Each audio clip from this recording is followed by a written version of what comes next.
yours, the nostalgic, you know, like I felt like I was reading 80s Daredevil, Punisher, like, but I love, the other thing I loved about it is a character, you never see a superhero going after people that abuse animals, which I thought was just an awesome take on, you know, like a vigilante, and like that was his strong focus, you know. So, and on top of that, the artwork is amazing. So yeah, before we get into the actual comic, I actually want to go back, HH. Like, I read a little bit of your bio on your website. So you grew up in the Bronx, correct?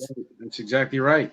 And and I saw that you were a boxer. So the first thing I thought of, HH is battling Jack Murdoch, you know, like like were you inspired at all by Daredevil at all because of the whole Hell's Kitchen, his father was a boxer thing, you know? Was that part of your background at all, or?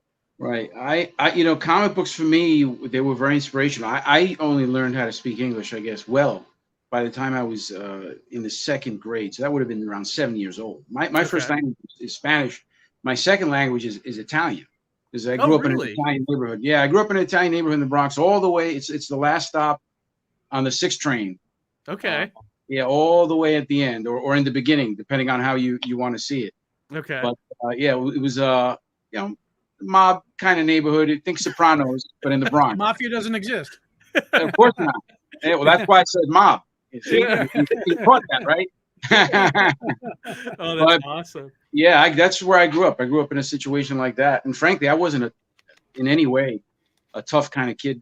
You know, growing up, absolutely not. In fact, my friends would tell you that growing up, I was just you know, good kid. Just always wanted to do you know, good things around the neighborhood. You know, make friends, and that's Did really. you find boxing as a kid? Is that like, was that where you kind of channeled your like energy? No, not at all. Not at all. I got into fighting much later. And again, my friends, I grew up just, you know, playing sports like any kid in the neighborhood, just trying to have fun. And we had lots of fun in the neighborhood. But, you know, we had a lot of, I would say we had a lot of obstacles that you wouldn't have in a lot of neighborhoods. It was the Bronx, and it was, this isn't a typical type of neighborhood. Let's just put it that way. There was a lot of fighting, but none of it was focused on actually trained fighting or boxing. It was just street fighting, and you were just trying to get out of, you know, you really weren't trying to fight. You were just trying to get home, or you know, be safe or whatever.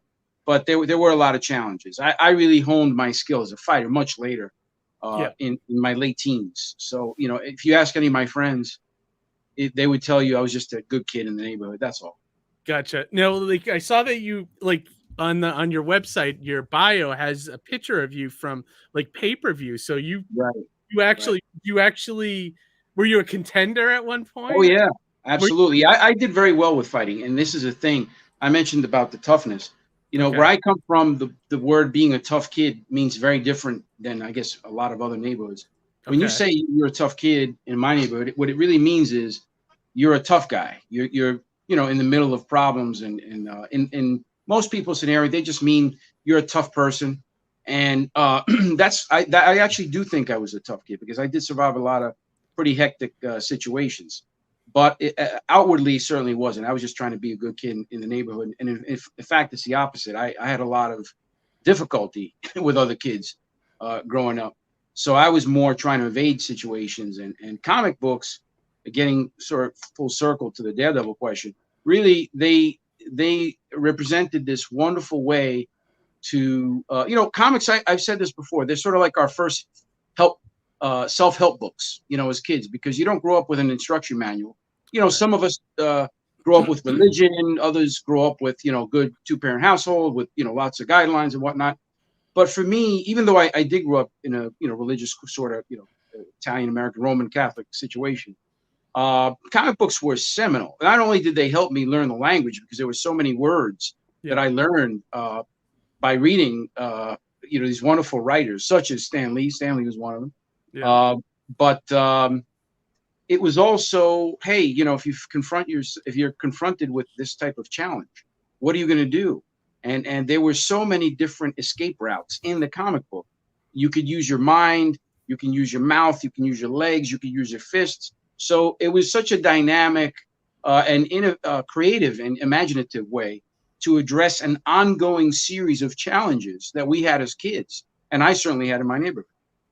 Yeah, that, and I think too, like, because Stan Lee always wrote it in a way that like you identified with certain characters too. And I think it felt personal when you read that stuff, like early Spider-Man. It's like you know, it would be like fighting the supervillain, but also be like, oh, I got to pay my rent, like that kind of thing. And like, people can relate to that. People know about those kind of struggles, you know. It's self-help right from the time you're a kid in school all the way into adulthood.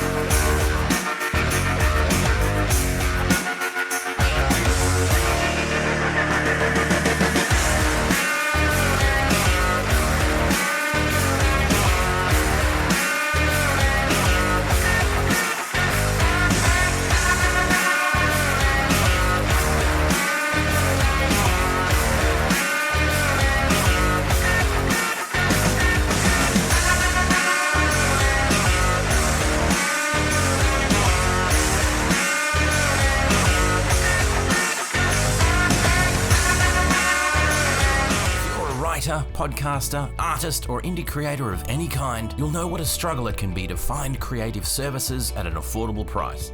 And that's where Gig comes in. The global indie group has everything you need under one roof. You can connect with publishers, writers, editors, artists, videographers, musicians, composers, voiceover artists, podcasters, and more.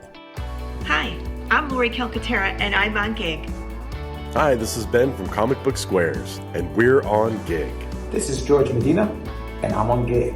Hi, I'm Morgan, and I'm on Gig. I'm Lauren. And I'm Matt, and we're Hops Geek News, a geek-centric, beer-loving pop culture podcast. We're on Gig. Cheers. Hi, I'm Letzi, and I'm on Gig. Hi, I'm Witty, and I'm on Gig. We're on Gig. Head to globalindiegroup.com now and check it out.